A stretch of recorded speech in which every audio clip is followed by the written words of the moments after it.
ঢাকাবাসীর প্রতিদিনের চাহিদা মেটাতে ভূগর্ভস্থ পানি উত্তোলনে দ্রুত নেমে যাচ্ছে পানির স্তর। প্রতি বছর ঢাকা ও বরেন্দ্র এলাকায় 2 মিটার করে পানির স্তর নিচে নামছে বলে জানান পানি উন্নয়ন বোর্ড। 2050 সালের মধ্যে এর স্তর নেমে যেতে পারে 120 মিটারে। কারণ ওয়াসার প্রাক্কলন অনুযায়ী 2025 সালে প্রতিদিন 35 লাখ ঘনমিটার পানির চাহিদা থাকবে ঢাকায়। ফলে অচিরেই ভূগর্ভস্থ সুপেয় পানি পাওয়া দুষ্কর হয়ে পড়বে। ভূমিধস সহ বড় ধরনের বিপর্যয় থেকে রাজধানীকে রক্ষার শিল্প কারখানাগুলো অন্যত্র স্থাপনের দাবি পানি উন্নয়ন বোর্ডের। সাজ্জাদ জাহানের আরেকটি প্রতিবেদন।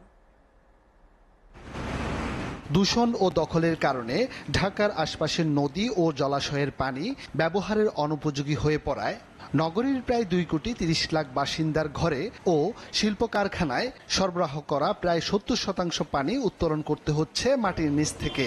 শুধু ঢাকা ওয়াসাই প্রতিদিন গড়ে 33 লাখ ঘনমিটার ভূগর্ভস্থ পানি উত্তোলন করছে। এতে প্রতি বছরই কমছে ভূগর্ভস্থ পানির স্তর। রাজধানী ঢাকা সহ বরেন্দ্র এলাকাতে প্রতি বছর 2 মিটার হারে নেমে যাচ্ছে পানির লেয়ার। ফলে অগভীর নলকূপগুলোতে মিলছে না পানি। কলে পানি পাওয়া যায় না, আর আয়রন ওঠে, হে পানি খাওয়া যায় না, খুব কষ্ট হয়, পানি আসে না।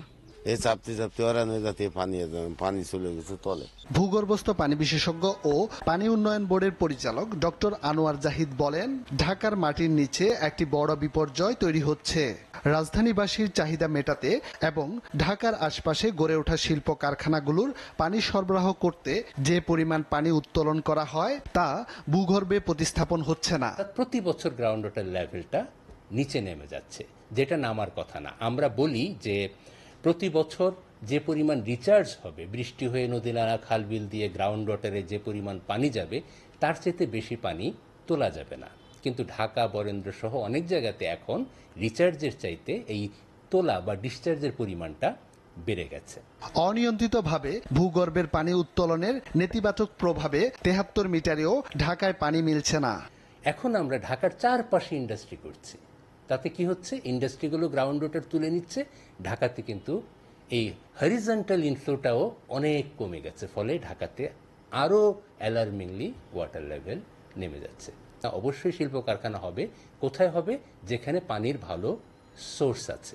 এই অবস্থায় ভূমিধসের আশঙ্কা তৈরির পাশাপাশি ভবিষ্যতে ঢাকা পানিশূন্য নগরীতে পরিণত হওয়ার আশঙ্কা রয়েছে বলে দাবি এই বিশেষজ্ঞের। আর ইন্ডাস্ট্রি যেগুলো অলরেডি রয়ে গেছে বা যেগুলো অলরেডি ইমপ্লিমেন্টেশন শেষের দিকে, এইগুলোর কি হবে?